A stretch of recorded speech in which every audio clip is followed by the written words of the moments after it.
Coming up, we'll show you how concrete mixers are destroying asphalted roads. And they will also tell you how Elon Musk started his Twitter ownership with dismissals and a declaration that the bird has been freed. Speaker's ruling on absentee Adwoa Safo dragged to Supreme Court for interpretation. We play back former President Mahama's address on the economy and some of the solutions he offered to the government to help tackle the economic challenges. And in politics, the MPP Majority Caucus in Parliament has confirmed that they have agreed to allow the Finance Minister to stay in office to complete the 2023 budget and the IMF deal.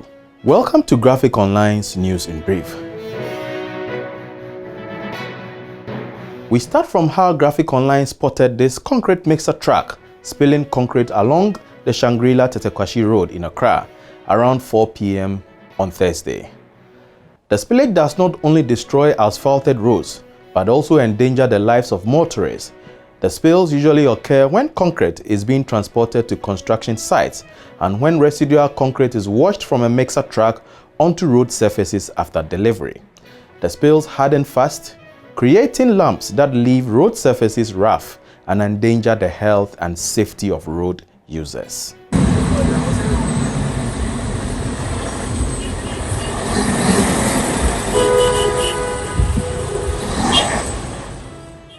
In international news, the world's richest man, Elon Musk, yesterday completed his takeover of Twitter. And guess what?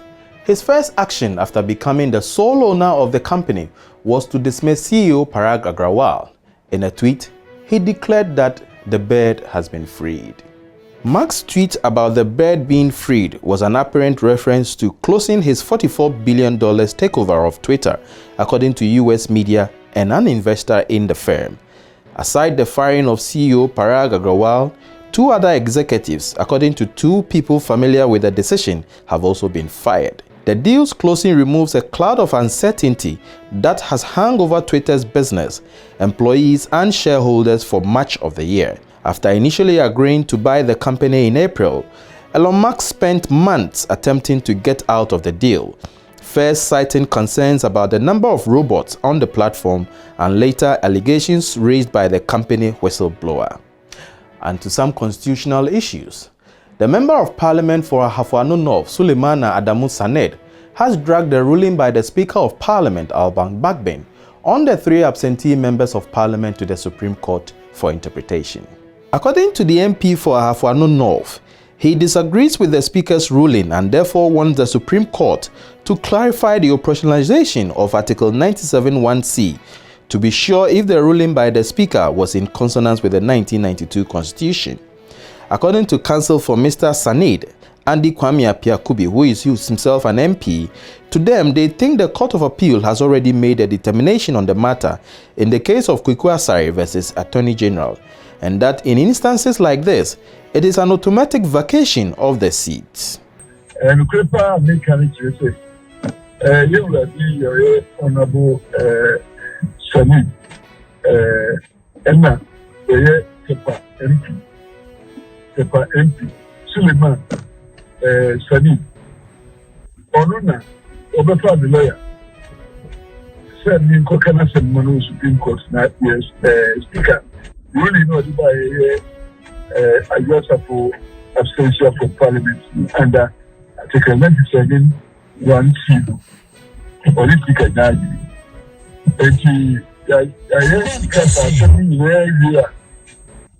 And the power you have something can say, you're in class regional court or file Supreme Court.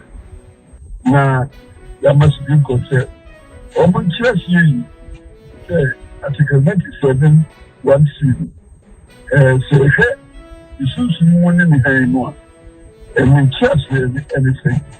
Now, almost last year, I don't mind Ghana, even I have just said, the Speaker,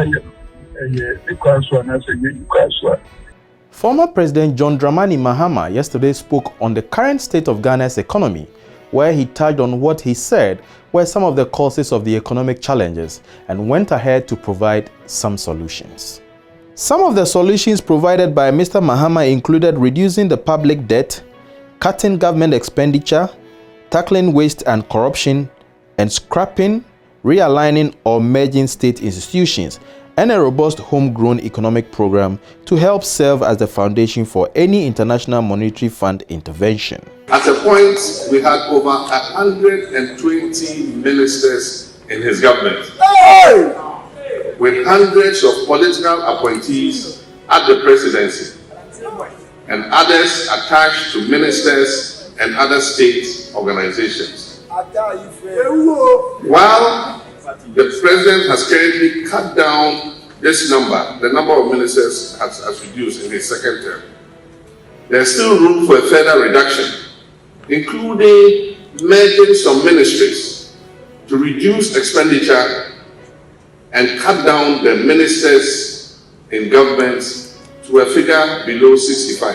There are also too many agencies created overnight by this government without any functional necessity that need to be scrapped or merged for efficiency to ensure savings to the public purse. And before we go, members of the MPP Majority Caucus in Parliament have agreed for the Finance Minister Ofori-Atta to stay in office until he completes the 2023 budget and the passage of the Appropriations Bill by Parliament. And Kwame Appiah-Kubi, spokesperson for the group in the MPP Majority Caucus, demanding of the sacking of Mr. Ofori-Atta, made this known. In a radio interview Friday, Mr. Appiah-Kubi said some of their members were initially insisting that Mr. Ofori-Atta should immediately move out, but on hindsight, they have agreed that he should stay until the budget and the IMF processes are completed. Now, there could be in the whole say, and President Mahama,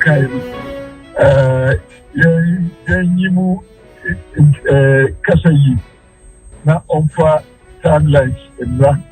Now you will say, and I didn't say, let me okay, your person challenge you, budget one.